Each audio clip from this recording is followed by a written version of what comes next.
So there was a couple highlights, and some of the things that you've told me about. One of the big ones that being in your office and kind of talking to you a little bit, I saw that you flew into a couple stadiums. Mhm. That we talked about. I'm a huge Yankee fan. And you told me Oh, that you yeah. jumped into Yankee Stadium. So that's kind of like one of my highlights of that I vicariously lived through you. My question is for you, looking at your career, and I think we talked about it a little bit earlier about ESPN. That's like one of my things I like to watch. Yeah. The best part about ESPN for me is about the last 5 minutes. In the last 5 minutes, it's awesome. All right. But they have the top 10, right? And I look, 10, 9, and I'm looking, I'm like, oh crap, what's number one? For me, my number one story that you've told, because I'm a huge Yankee fan, was you jumping into Yankee Stadium and kind of like nonchalantly talking to Derek Jeter and kind of walking around. I thought that was pretty awesome. What's yours?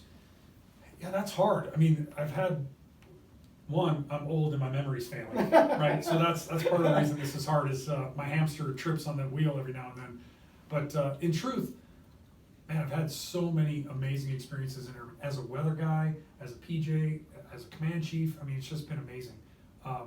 Look, jumping into Yankee Stadium is a cool thing, even when you're not a Yankees fan or a Boston fan, because I happen to do it for the Subway Series, and so got to meet a couple different players on both sides, which was really neat. I would say, I think the challenge with that is what makes your highlight reel? Mhm. Is it the touchdowns? Is it the errors? Right, for my highlight reel, as I sit and my brain hits repeat or replay without conscious thought, some of those highlights aren't always good, right? Some of my highlights are in Arlington. Some of them are with families of close personal friends that I've lost along the way, right? Amazing, amazing Patriots and Airmen that paid the last full measure for all of us to be able to be here, right?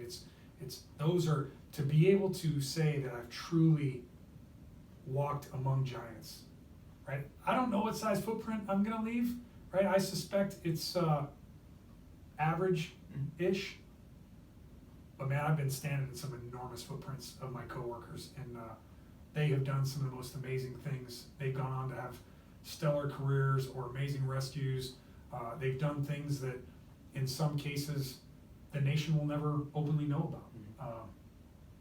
Those are the stories I wish the nation knew more of, because some of those guys, watching guys like Chief McCoy, right? Chief McCoy was a young man with me at Nellis, and to watch him grow and mature and just become an amazing operator and do some pretty cool stuff. No shocker for me that a few years ago he was 12 outstanding of the year, right? Like, and the list goes on. It's the entire roster. And now here at Luke, right, I can start including all these airmen here and the amazing things that they're doing.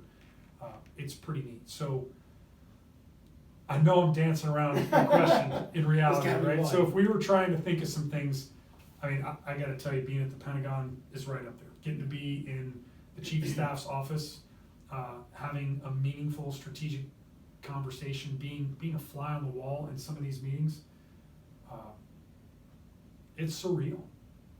Those are the moments where you think it's someone else. It's something you read about or you heard about or you saw in a movie, or right. It's like, come on, this can't really be me. This is pretty neat. And I would say, whether it's jumping into Yankee Stadium or jumping into the island right in the middle of Niagara Falls, and one of the guys has a malfunction and ends up landing in Canada, right? Like, oh man, thank goodness he was flying the Canadian flag. Yeah.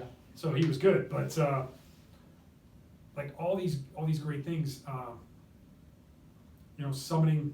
I don't even remember the name of the peak now, right? The peak in Innsbruck, and getting to sign the book. Just being in the Alps, getting to snowboard during our off-duty time, where the Olympics were held, math in public again, right? 60, 70 years ago. Just awesome, surreal. So I think it's a collage of moments that would equate to a career that is the highlight. And it's hard, right? My son's 12 years old. How do I tell him these things in a short and succinct way? So I got to think through that question better, so I have a better answer for it in the future. But the things I'll always remember is things like basic training, going to the indoctrination course, meeting my teammates day one at the indoctrination course and feeling, wow, these guys have some pretty significant life goals, and many of them have met them. I was hoping to get through day one, right? You know, having those types of memories, going through Water Confidence, those singularly challenging events that through adversity shape you as a person, and through shared adversity bring you together as a team. Like, those are the moments that you really remember. So with that in mind, right, I remember the first flights into Afghanistan in '01. I remember you know, the invasion night for Iraq.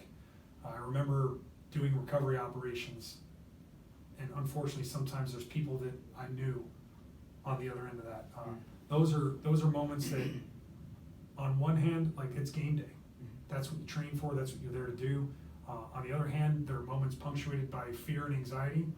On the other hand, there's an eerie, dead calm and determination of, this is what I prepared for, and everything you're running through in your head. And there's just a subtle confidence that, here we go. There's also some excitement to get the opportunity to do the thing you've tried so hard to do. Without putting a face or a name or a mission on that, right? Those moments. You know, I remember taking off in the mountains of a particular area of Afghanistan where it was kind of a lot going on at the time, and as we were taking off, we were getting ICOM chatter, and there was an intercept that somebody had eyes on the helicopter, and that yes, they had an RPG, and yes, they could see us, and the guy was getting yelled at to shoot the helicopter, and we were being told this as we were getting on the aircraft to move and take care of some critical part of the mission. And I remember getting on and clipping in, grabbing a hold point, clipping my comms in, taking a knee, holding on the side of the aircraft. I remember hearing virtually no chatter from the front end, a couple of quick checks from the pilots. They pulled power and we lifted off, settled back and dipped down into that valley to gain power and speed. And I remember it's one of the only times in my career that I can think of that I counted.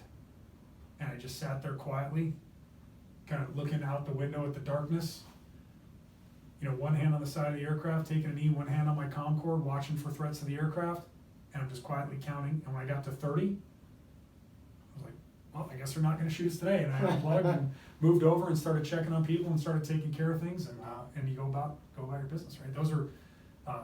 Those are these interesting punctuation marks that you find throughout the story of your career, that trying to put those in a 1 to 10 order, and I don't have the skill set to do it. Yeah. I don't think